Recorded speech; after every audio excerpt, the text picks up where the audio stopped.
Você está nos assistindo agora, bom dia, boa tarde, boa noite, no seu horário que você vai estar nos assistindo. Hoje aqui no nosso Café e Ocidental, Catar de Política, trazendo esse meu amigo, cientista político, Rairon Murado, onde nós vamos falar sobre política local, estadual, nacional. Então, seja bem-vindo, Rairon. Bom dia, boa noite, boa tarde, qualquer que seja o horário que vocês vão estar nos assistindo. Obrigado pelo convite e vamos falar aí de política, falar da nossa cidade, do estado e também a nível federal. Rairon, você que é um cientista político e sempre tem feito análise e a maioria das vezes que você fez, você acertou, e isso gera até no meio da política ocidentalense umas certas rusgas com algumas pessoas. E aí eu quero te perguntar agora, logo para a gente já começar o tema mais acalorado, mais polêmico. Você vê hoje, Cidade Ocidental, um projeto de oposição que possa atrapalhar o projeto atual de governo? Você já veio solando, né? Não tem nem Pode avisar, pode já começar nem perguntando quem eu era. Tem que ser solado. Eu acho que você fala, depois que der solado, eu considero que de fato a oposição ela não tem um projeto de político para a cidade, né? Eles têm um projeto político deles, né? Um projeto de poder. Eu não falo em projeto político, eu falo projeto de poder, né? Então você vê, e quando tem alguma proposta, é proposta que não cabe para a nossa realidade, né? Sei lá de onde que inventam isso, né? Então assim, você vê que um projeto como assim, quando eu conheci o Fábio em 2015, apesar de ter sido um projeto de oposição ao dele, ele mostrou para mim projetos que eu falei para ele, falei, isso é extremamente viável para a nossa cidade, talvez até melhor do que um projeto que eu vejo hoje. Né? Então, e eles não têm isso, a oposição não tem isso, não tem militância, eles não militam politicamente em prol da cidade em momento nenhum. Mas chegam no ano eleitoral, eles vão para a rua, começam a trabalhar. Então falta isso. Eu acho que isso também é um diferencial para quando você chega como proposta. Né? Você vai chegar e falar que vai fazer uma coisa, vou construir um hospital aqui para atender 1.000 pessoas, hipoteticamente. Né? Você sabe que é uma situação que é um vislumbre total, né? Isso nunca vai acontecer. Então não tem de fato um projeto. A oposição ela encontra perdida por conta disso. Não tem nem sequer um projeto político para a cidade. E como você sabe muito bem, a legislação mudou eleitoral. Você acredita que nós vamos conseguir ter na cidade de fato? Você acha que quantos partidos políticos você acha que vão conseguir ser montados, vamos dizer assim, para disputa? Eu acho que partido competitivo para vereador, né, no caso, chapas para vereador, eu acredito no máximo ali 9 ou 10 partidos. 9 ou 10. Você acredita que 10 partidos façam vereador? Não. Acho que 9 ou 10 partidos têm viabilidade de montar chapas para concorrer. Agora, conquistar, hoje não dá para cravar isso, fora do partido do governo, né? Porque não tem as nominadas, né? A do governo você já tem mais ou menos a direção, tem o norte e tal. Agora, fora da oposição, nem tem nem montado ainda, né? E você, como cientista político, você poderia dar uma luz e falar mais ou menos para os pré-candidatos a vereador como está a legislação hoje, que muitos ainda pensam que é aquela legislação anterior, que tem que ir para um partidinho pequeno, onde você consegue ali se eleger com pouco voto, e isso não é real hoje, de fato. Assim, como você vê esse cenário, até mesmo com as federações, com tudo isso que vem acontecendo. Então, comparado com 2020, que cada partido poderia lançar até 23 candidatos, reservada a cota de gênero de 30%, a legislação já começou mudando por aí, que hoje vai lançar o número de cadeiras que serão concorridas no município, mais um. No nosso caso, 15 cadeiras, mais um. Respeitando a cota de gênero de 30% também para o gênero de menor representatividade na coligação, né, no partido, no caso. Então, hoje, no máximo, 16 candidatos na cidade ocidental pode ser lançado. Você acha que o coeficiente fica em quê? 2.000 votos? 2.500 votos? Esse, também vai depender de quando fechar o número de eleitores. O número de eleitores finais, né? Porque se eu fizer uma análise hoje, nós temos aí praticamente mais 8 meses para inscrição de eleitores na cidade. Então, se eu falar que hoje amanhã aumenta em 2.000 o número de eleitores, a análise vai dar furada porque surgiu mais 2.000 eleitores, né? Então, não dá para cravar assim. Mas numa média, valor médio aí, comparado no ano passado foi 1.948, vai aumentar mais ou menos uns 300, por aí, 300, 400. Eleitores. De média, né? Seguindo um padrão, né? Então vai com uns 2.300. 2.300, 2.400. Então um partido pequeno não faz mais vereador, vamos dizer, pequeno assim, na expressão que... Muita regra que mudou. Na eleição passada, em 2020, a legislação previa que o partido que não atingisse o quociente eleitoral, a votação dele passaria a ser a média. E para ter um eleito, para fazer um eleito, pelo menos teria que ter 10% do quociente eleitoral. Então, hipoteticamente, 2.000 votos é o quociente eleitoral. Partido que não atingiu o quociente eleitoral, atingiu o próximo, tem que ter pelo menos um candidato com 10% do quociente eleitoral, ou seja, 200 votos. Hipoteticamente, o partido teve lá 1.950 votos, ficou abaixo, mas a média ficou uma média alta. mas dentro da nominata não teve um candidato que teve 200 votos nominais, o partido não faz jus a ganhar uma cadeira na Câmara Municipal. Então fica sem cadeira. Então qual o primeiro requisito para ser eleito? Ter 10% do quociente eleitoral. Sim, mas não alterou para 20 no caso do partido? Não, aí a alteração que teve, que é o chamado 80-20, é que se o partido não atingir o quociente eleitoral, ele tem que atingir pelo menos 80% do quociente eleitoral. Então, no caso de 2.000, tem que atingir 1.600 votos. E um candidato no partido tem que ter 20% do quociente eleitoral. No caso, nosso exemplo que é 2.000, tem que ter pelo menos 400. Ou seja, o partido que não atingiu o quociente eleitoral tem que ter pelo menos 1.600 votos, no caso do nosso exemplo, e um candidato ter 400 votos nominais. Então, com essa nova legislação, fica bem claro que os pré-candidatos têm que procurar partidos com nominatas fortes, né? Fortes. Porque senão o cara corre de ter uma boa votação e não ser vereador. Se eu fosse candidato, eu estaria numa chapa a mais forte possível. Por conta disso. Então você pode correr o risco aí de ter 400 votos e ficar de fora. Porque o partido não atinge os 399, 390, 350 votos. Isso, e ficar de fora. E falando sobre política também um pouco estadual, Iron, na nossa cidade sempre teve uma questão do apoio do governador. A gente pega algumas histórias políticas desde a época que era o Marconi, que os prefeitos sempre tentavam esse apoio, que eu acho importante. Você acha hoje que o governador Caiado tem essa mesma interferência eleitoral no nosso município, como era alguns anos atrás na questão do governador Marconi, ou você acha que isso hoje é bem relativo? Eu acho que a própria eleição passada mostrou isso, né? O Caiado ele não teve uma interferência maçante aqui, pesada, nas cidades do entorno, né? Nos municípios do entorno. Eu acho que tem muitas chapas que concorreram uma contra a outra, eram da base, e ele meio que deixou a água rolar. Eu acho que quando tiver uma eleição onde tem antagonismo com o Caiado, eu acho que tem uma tendência mais dele entrar. Então, talvez na capital, se tiver a chance lá de um grupo adversário político ao dele, a nível estadual, com chance de ganhar, eu acho que talvez lá ele possa entrar. Agora, se ele chegar numa cidade onde tem dois candidatos, os mais prováveis de ganhar a eleição, são da base dele, eu acho que dificilmente ele vai entrar para não criar amorosidade com nenhum dos dois, né? Então, quem ganhar, ganhou, tá na minha base, estou satisfeito. Você, como cientista político, seus dados, eu assisti até um podcast seu lá com o Sandro, bateu do Lula Bolsonaro. E agora nós temos o Caiado também querendo ser candidato à presidência da República no nosso estado de Goiás, que o número de eleitores é nível nacional, não faz cócegas, vamos dizer assim. Tanto que, se eu não me engano, nem Lula nem Bolsonaro esteve em Goiás, no primeiro nem no segundo turno. Se eu não me engano, eles mandaram representantes, mas não vieram. Você acredita que um estado como Goiás e o governador Caiado consiga essa projeção de destaque para ser um candidato a presidente? Na verdade, hoje, esse ponto dessa dicotomia de esquerda e direita, tem que ver de fato quem serão os candidatos da direita e quem serão os candidatos da direita. Da esquerda e da direita. Por exemplo, São Paulo tem um governador que já tem uma projeção muito, muito forte pelo próprio eleitorado que ele representa, né? Minas, a mesma coisa. Então, assim, já começa daí. Ele tem que conseguir passar esses dois candidatos em intenção de votos. E ainda tem a questão do Nordeste, que é muito forte. Então, assim, ser candidato a presidente talvez não seja difícil. Tem outros ser o escolhido pelo povo é que é difícil, né? Registrar a candidatura é fácil, né? Vencer a eleição que é outra história. É um plano, já foi candidato em 89, né? Caiado. Já foi candidato em 89 a presidente. Então, assim, o estado de Goiás, a nível nacional, nunca teve um representante, talvez como hoje, com essa projeção que ele teve. Teve o Marconi Perillo, mas o partido não conseguia, né? O partido ficava naquele eixo Rio, São Paulo, São Paulo, né? E não dava muito espaço, né? Já o Caiado, o partido dele, ele é o maior governador do partido dele, né? Então, se você pegar os estados mais importantes que a União Brasil tem, é o dele, né? É o estado que o Caiado governa, que é o de Goiás. Então, por questão partidária, ele está na frente por exemplo, dos candidatos que antigamente eram do PSDB, ou do próprio PL, que vai ter que ter uma briga interna. Assim. Sim. Apesar que o governador de São Paulo, ele está no republicano. Ele está no republicano, mas ele pode sair a qualquer momento, porque ele não tem fidelidade partidária com o republicano. Né? Ele foi ali por uma questão de... o cenário desenhou naquele momento para ele foi. Agora não tem. Amanhã ele pode ir pro PL, para ser o candidato do PL também.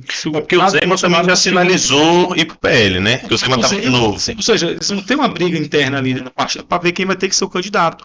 O Caiado já Não precisa disso. Não precisa disso, ele já pula Mas esse você acha que atalho. a União Brasil entraria nessa briga para peitar o Caiado de candidato? Não preferia talvez fazer uma composição até com o governo Lula? Ou fazer uma composição com o próprio PL, talvez, numa vice, num Então, outro momento? Aí voltando àquele nosso que nós falamos, né, no bloco passado aqui agora das perguntas, que foi a respeito da legislação eleitoral, das novas regras, tudo isso. Então hoje o partido ele precisa montar chapas fortes para conseguir fazer deputados, fazer senadores, fazer governadores, deputados estaduais, e isso vai gerando um efeito cascata. Então, se o presidente do União Brasil, por exemplo, o União Brasil coloca um candidato a presidente, é uma tendência a ter mais candidatos a governadores, montar mais chapas para deputados federais, ter candidatos a senadores na chapa também. Então, eleva o nível do partido, né? Ele força o partido a construir uma nova estrutura, que vai ter um candidato a presidente. E você acha que o Eduardo Leite ali com o PSDB e tal, você acha que não consegue dar uma deslanchada e pegar um centro? Porque ele criasse essa candidatura de centro, que hoje no Brasil não existe. O PSDB está passando por atravessando um deserto, né? Então, o partido mingou. O próprio PMDB também teve uma queda muito grande no número de governadores, de deputados, e o PSDB, para mim, foi o que mais perdeu. Acho que na década passada nós tivemos um partido que aconteceu uma situação similar, que foi o PFL Democratas, né?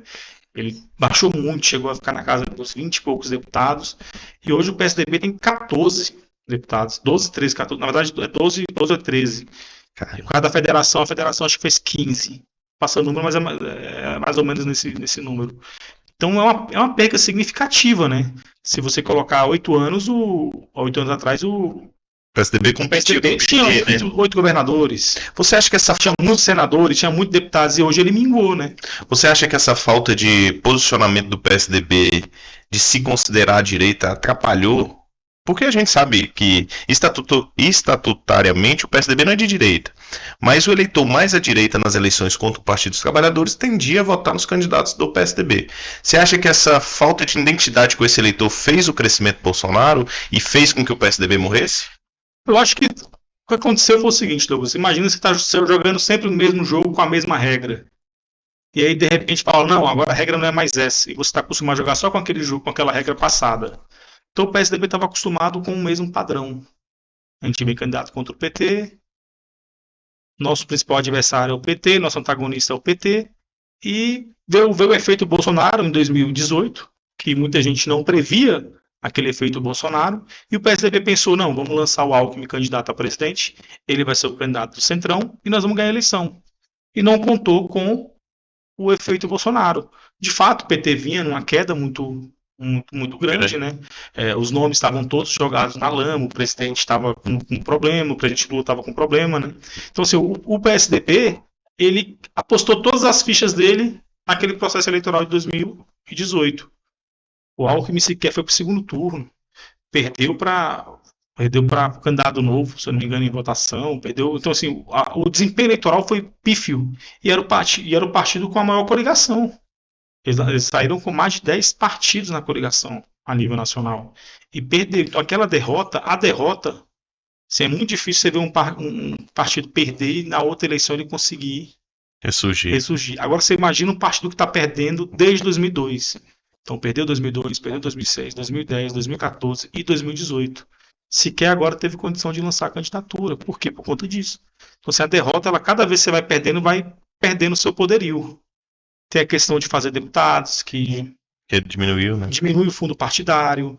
E ter dinheiro para fazer uma campanha, tempo de televisão. Então, tudo isso é fundamental para você conseguir ter um bom desempenho eleitoral. E o PSDB perdeu isso da noite para o dia. Sai de um partido com 8 governadores, com muitos deputados federais, muitos senadores, para praticamente nada. Então, hoje, conseguir ressurgir, eles têm que, primeiro, repensar o partido, para depois querer dar um passo desse. A minha opinião é essa. Eu acho que eles deveriam dar um passo atrás, repensar o partido, talvez até fazer uma fusão com outro partido, para dar uma oxigenada, né? Uma oxigenada, para depois pensar nisso. Primeiro, pensar em sobreviver. Porque se tiver o mesmo desempenho que teve agora em 2022, em 2026... então assim, vai ficar muito difícil para ele conseguir até mesmo se manter. Vai virar um partido nanico.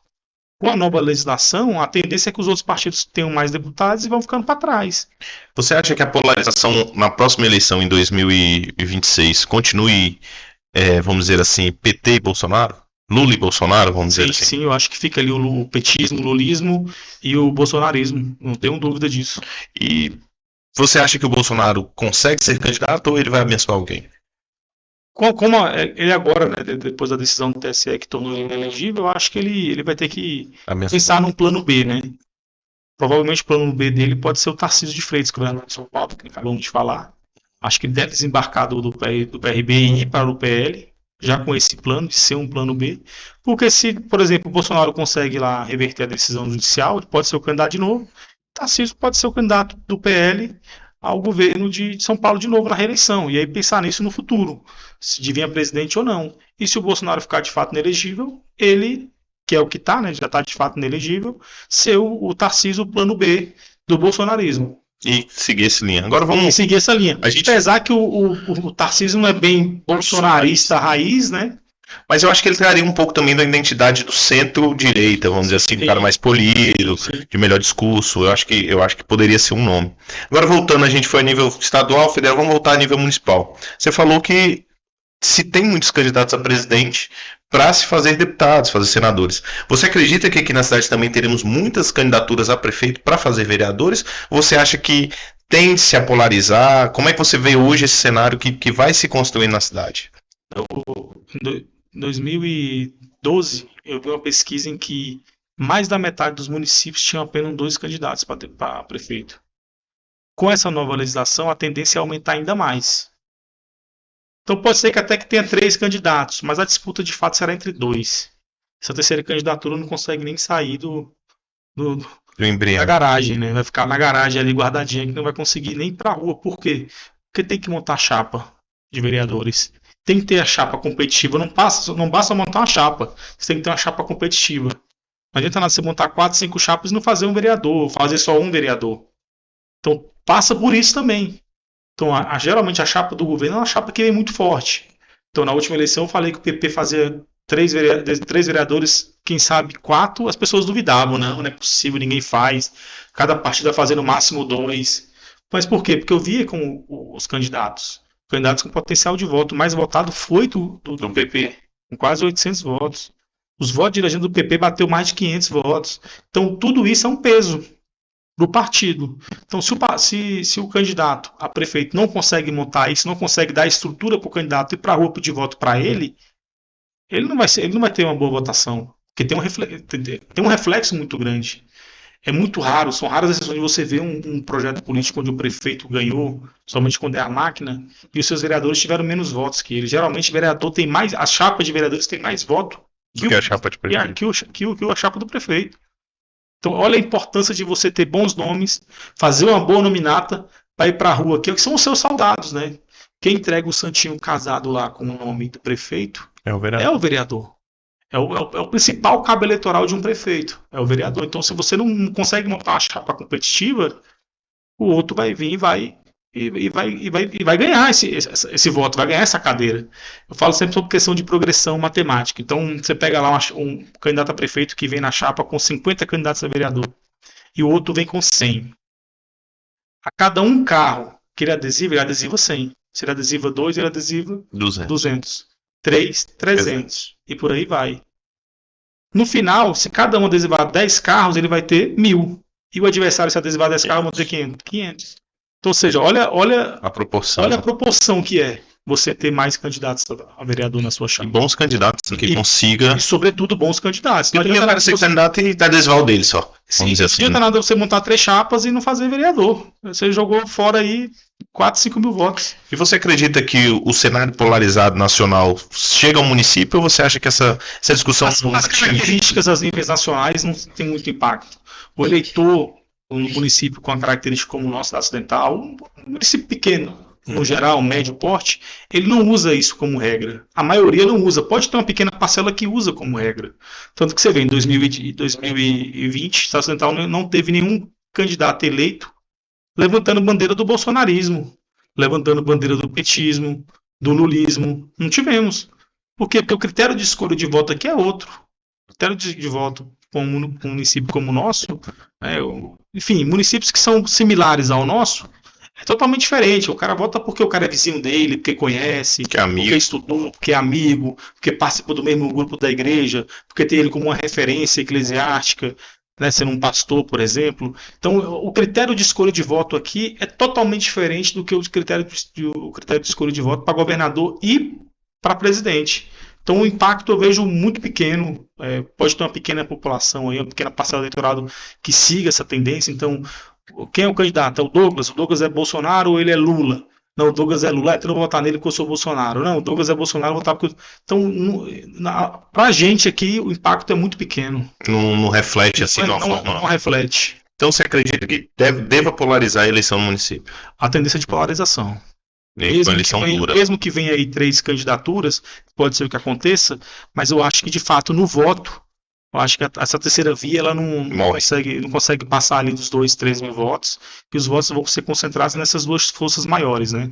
Talvez a chapa do governo, a chapa indicada e a oposição, né? Que vem assim. Eu não falo nem oposição, porque você não vê as pessoas fazendo oposição de fato ao governo. Você vê um projeto se opondo ao que está aí. Mas oposição mesmo eu não vejo hoje no Estado Ocidental um projeto de oposição, como eu vejo em outros municípios. De enfrentar, de tem um enfrentamento ideológico. Em tudo, né? Em tudo, não tem. Hoje não existe isso aqui. Hoje é mais, como se diz, céu de brigadeiro. É céu de brigadeiro. E quem é Rairon Murado? A gente começou com a pergunta dura, agora você falar de você, que é um jovem que muitas pessoas não conhecem nem a formação de cientista político, o que é, porque que você... Então, o pessoal pensa que ciência política é porque... Não, ciência política tem que fazer, tem que ganhar a eleição. Para ganhar a eleição. E não tem nada a ver. A profissão de ciência política é uma ciência social, é você analisar fenômenos eleitorais, por exemplo. Bolsonaro é um fenômeno eleitoral. Por que aconteceu o Bolsonaro? Tem uma explicação sociológica para isso. Entendeu? Entendi. Fora que, sim, lógico que tem pessoas que dentro dessa carreira tem mais a proporção, a prevenção em questão eleitoral. Beleza, a eleição faz parte do processo, mas a eleição é a cada 4 anos. Então, por exemplo, meu curso é com ênfase em políticas públicas. Então, o meu curso está focado em políticas públicas, não é em eleição. O meu curso está focado em gestão. É um curso focado estritamente em gestão. Então, metade do meu curso é direcionado para políticas públicas. Então a pessoa pensa na ciência política porque é eleição, não tem nada a ver com eleição. O fato do cientista político hoje ter um direcionamento para eleição, tranquilo, ok. Mas a maioria é para carreira acadêmica. Assim, é estudo mesmo, social, as pessoas têm uma visão muito errada disso, né? E não tem nada a ver. Então, por exemplo, como é que funciona o sistema eleitoral brasileiro? Poucas pessoas sabem. Aí você vai lá e estuda isso, aí você passa a saber. Não, por isso você tem que ganhar uma eleição. Você tem que ser um presidente. Disputar a eleição. Mas você disputa a eleição, né? Não tem nada a ver. Eu não sou obrigado a ganhar uma eleição porque eu sou cientista político, né? Entendeu? Coisa totalmente. E as pessoas cobram isso. Se ele estudou, ele tem que ganhar. Esses dois tem que ganhar, como se a eleição fosse assim, né? Ele diploma de faculdade. Diploma não, ele ajuda, mas ele não vai influenciar. Ele ajuda você a saber se tem chance ou não, né? Se tem chance ou não. Mas assim, que dá a vitória é outra situação. Mas você perguntou, eu sou um filho de uma retirante maranhense, né? Minha mãe veio do Maranhão para cá em 80. Já tínhamos família que moravam aqui no Estado Ocidental. Meu tio chegou aqui no início dos anos 80, bem depois da fundação da cidade. Ele participou do processo também de emancipação e tal. Lá no Maranhão, nossa família também veio uma família que é muito ligada à política. E eu desde pequeno gostava. Aí quando estava ali na minha adolescência, eu conheci o curso, fiz alguns cursos que tinha ali que partidos davam, né? Aí gostei, vi que tinha esse curso para fazer na faculdade, aí eu peguei e fui fazer ciência política. Já era uma coisa que eu gostava, né? E eu fui fazer ciência política. Aí em 2011 eu formei em ciência política. E aí desde sempre mexendo com esse... Desde antes, né? Eu acho que o... Do PCdoB. Eu fui filiado no PCdoB durante uns 3 anos. Depois você foi bem... Aí depois eu fui pro PRB, aí fiquei no PRB uns 5 anos. Depois quando eu fui pro PROS, fiquei no PROS também mais ou menos uns 4, 5 anos, quando eu fui candidato. E hoje eu estou sem filiação partidária até então, né? Pode ser que eu me filie a qualquer partido aí. Então, eu estou sem filiação partidária. Agradecer a sua participação aqui, dizer que você é sempre bem-vindo. A gente vai falar aqui com a produção se a gente, na próxima aqui, também consegue mais um microfone. Você te convidar para estar nos ajudando também com a sua... Fazer parte da bancada. Da bancada, para você como cientista político também nos ajudar, que a gente vai estar sempre trazendo aqui personagens da política ocidentalense, do Estado. E é muito importante ter pessoas com a sua qualificação para estar nos ajudando nesse momento, para a gente estar sempre aprimorando esse nosso podcast. Eu que agradeço ao convite, sempre que der certo esse projeto aí de estar na bancada, estarei sim. Obrigado pelo convite, sempre legal falar de política, né? A gente que gosta, né? A gente que gosta, emitir a nossa opinião. Sim, são análises, né? Eu falo que eu faço projeções, né? A projeção ela pode dar errado ou não. Né? Eu já errei também, né? Eu fui fazer uma análise no Distrito Federal de quem seriam os eleitos e... Mas errou os 24, não, errei uns 4, 5. Mas na proporção... Mas era assim, era nome que foi surpresona, assim, sabe?